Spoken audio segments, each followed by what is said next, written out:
worshiped every Saturday morning, and so Jewish people, they celebrate Shabbat. So you'd always say Shabbat Shalom. And I was thinking I'd say Good Sunday, but it's Good Friday, so I just want to greet you and say hello. It's great to be here. I met Pastor Mark at Camp Shoshana 2 years ago. He met my wife for the first time last year. I'm a recent graduate of Moody Bible Institute. This is our first time in Aurora. We live in Chicago, and my wife currently goes there. So it's a beautiful town here. We love being here. Now, has anyone ever been to a Seder before? Been to a Passover Seder? Passover Seder is just a Passover meal, but has anyone ever attended one before? 1, 2. Okay, good. Good. So most of you haven't, and this is actually my first time ever leading one. So we're all in this together. If I mess up, only about 5 of you will know. So appreciate it. Passover is a very, very important time. Passover for Jewish people is like the playoffs for sports, right? I assume most of you are Blackhawks fans here. I'm actually a Montreal Canadiens fan. I was born and raised in Montreal, and I love them. We got fairly close in the playoffs. Anyway, another story. So Passover time is like the playoffs time, right? Like there's a different aroma around the city. Every game is something to look forward to. It's exciting. And so Jewish people get very excited around the time of Passover. And it's very, very important. I'm going to give you guys 2 reasons why it is important. First, it marks the redemption of the Jewish people in Egypt. If you guys remember the book of Exodus, they were enslaved in Egypt, and then Moses was raised up, and the Lord used him to redeem the people. So they do this to remember their redemption. And the second reason is because this is one of the 3 feasts that Jewish people have to go to Jerusalem to celebrate. And so you could just see it when the disciples asked Jesus, where are we going to celebrate the Passover? And he says, go into the city and find somebody, and you're going to say to the teacher he wants to celebrate his Passover now, and you're going to get a good room for it. And this is like going to Vancouver, last Olympics, and asking for a good deal in a hotel right in the center, right? It doesn't happen. It's packed, everybody's there, but the Lord provided, which is great. So before we jump in, what comes to your mind when we think of the Last Supper? What's the first thing that comes to your mind? Washing feet. Okay, washing feet, very good. Anything else? Alright, I'll tell you what comes to my mind. Track with me. We have the Last Supper. Alright, Da Vinci's famous painting. It's in the 15th century. He painted it. It took him about, I think, 4 years. And he finally finished it. Now, this is the Last Supper, and there are a couple of things I want to point out in this particular painting. One thing, do you guys know what Passover is famous for?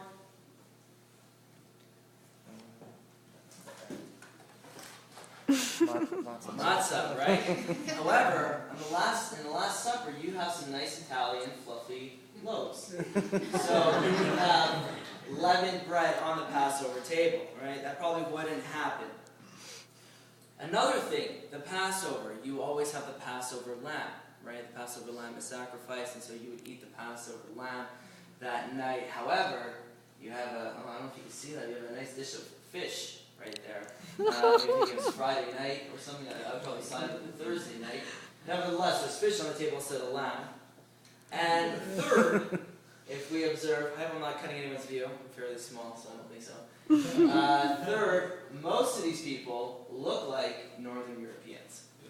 Right? Blonde hair, blue eyes. I mean, John, he kind of looks feminine there. In fact, he was a fisherman. I'm sure he's pretty big. I don't know if you'd like that. But anyway, they all look like Northern Europeans, apart from one person, who is Judas. He looks like the typical Jew. Do you guys see Judas up there?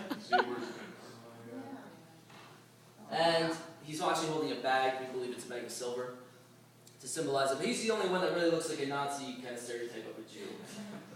So I'm here to paint a new picture of what happened at the Last Supper from more of a Jewish perspective. And this is my goal. I have 3 points, 3 goals to come across with this entire Seder. First, a better understanding of the Jewish people. Now, I'm sure we all know Jewish people. Oh, you all know me now, so you all know Jewish people. But I'm sure you know, and I believe in Jewish persons, in a doctor's office, mechanic maybe, be a little rare. But we all know Jewish people. And at certain times, Jewish people wear certain things, they do certain things, they celebrate certain holidays. So this is one step in understanding the Jewish people more appropriately. The second point is understanding the Lord's Supper. To understand that there weren't fish and there wasn't big fluffy loaves of bread on the actual Passover table. And thirdly, better understanding the Lamb of God. The main point of this is to better understand the Scriptures, better understand our Messiah, Yeshua. So let's. I'm going to go over this very quickly, just to warn you. If you actually do a Passover Seder, if you were all eating and we were actually doing a Passover Seder, it would take about 4 hours. All right, it's a very, very long process. I don't think I have quite that amount of time. So I'm going to go through it very, very quickly. But first, I want to do some explanation of certain elements. We're going to go over the preparation for the Passover, what actually takes place. We're going to go over the elements of the Passover, what's on this table, and then finally we're actually going to go through the Seder in about 10 to 15 minutes. So, you guys ready? Okay, good. All right, so preparation of the Passover. Now, what is very traditional? After winter comes, winter goes, and then you all start going through your garage and you start throwing out some old things. You start buying new things. What is that called? Spring cleaning. Spring cleaning. Beautiful. Okay, so it's my theory, it's my belief that spring cleaning actually began with Jewish women. Because Passover, it falls around March, April, okay? The Jewish people, they don't go by the Gregorian calendar, they go by a different one. If you read in Exodus, this is the first month of Nisan. We obviously go by that month period. So the Passover really falls on our March, April. Now, at that time, they have to go through their house and they have to clean out all the leaven, you can't even own leaven. They have to throw out all the bread and everything like that. So they're doing that in Northern Europe, they're doing that in Germany and so on. They came to America, they started doing it here. People saw it, good idea. Now we have spring cleaning. So one very important thing is house cleaning. House cleaning. This is where the woman would go through and she would pick up every little bit of bread. She would clean it all out. Now, Jewish people love ceremonies, and so there's also this ceremonial cleaning. So what would happen is 24 hours before Passover, she would clean it, but then she would take a piece of bread and she'd break it up into 10 pieces and place it all around the house. And what would happen is that the father would come home that night, and I actually have here, he would walk around with a wooden spoon, he would walk around with a feather, he would walk around with a napkin, and he would walk around with a candle. Now, obviously he doesn't have 4 arms. 2 of his kids would go with him, and he would look for those 10 pieces of bread, and once he swept them up, he would take it, put it outside, burn it, and say, as far as I know, there is no bread in my household. Makes sense. Why 10? What do you guys think? 10 pieces. Why 10 pieces? 10 Commandments. 10 Commandments, okay. Any other guesses?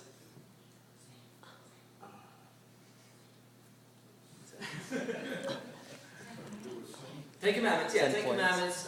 Many people think 10 plagues. I was thinking the 10 lost tribes.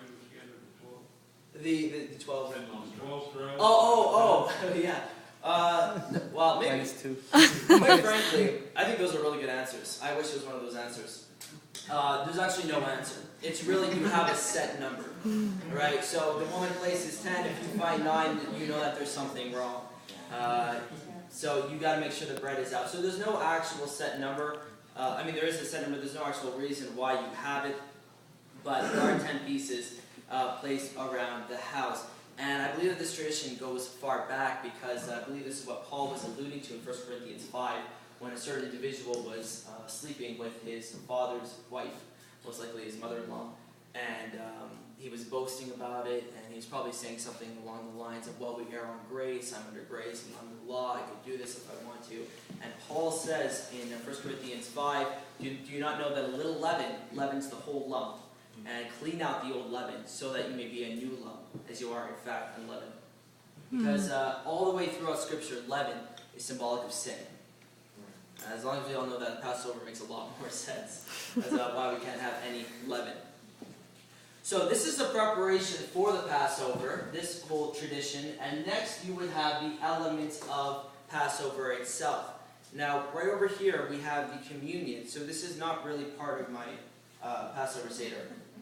So if I don't acknowledge these right away, I'm not missing out on anything. First thing, kippah. Many people call this a skull cap. Yarmulke, that's another famous name.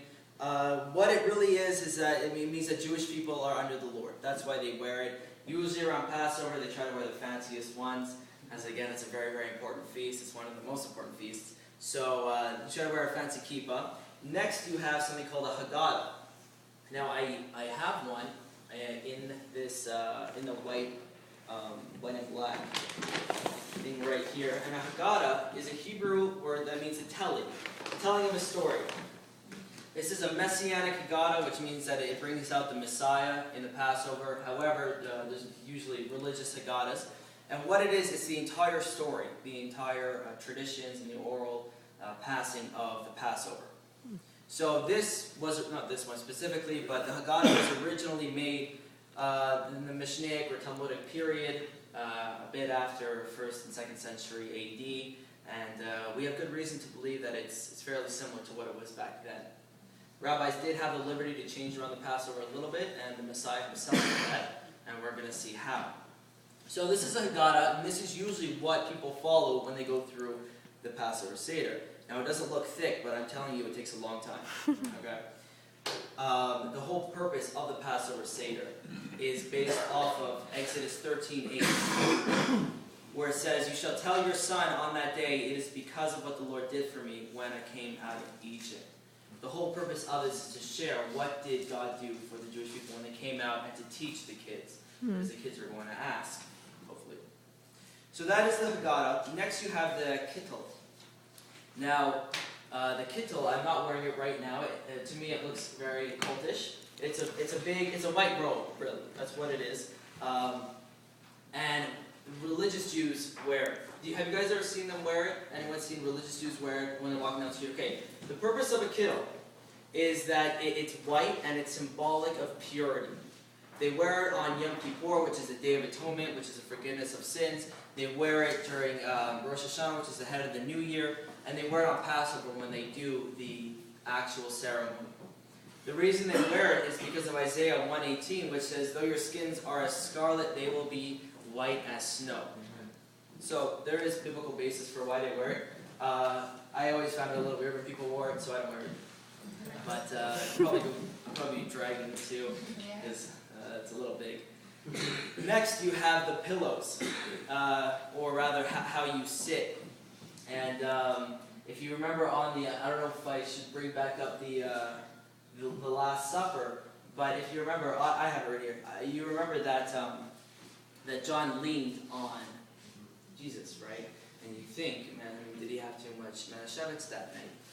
Why was he leaning on Jesus' bosom? Now, the point is that when the Jews had to get out of Egypt, they had to get their belt, they had to get their stuff, and they had to go. It was very quickly. They eat matzah. The whole point of Passover is you eat matzah because they didn't have time to let the bread rise. So you couldn't have leaven in it. And in the 1st century, the symbol of a free man was one who reclined. And that's why John reclined on the breast of Jesus. And that's how they would have been sitting, is because they were free men, so they would have been reclining on the chairs.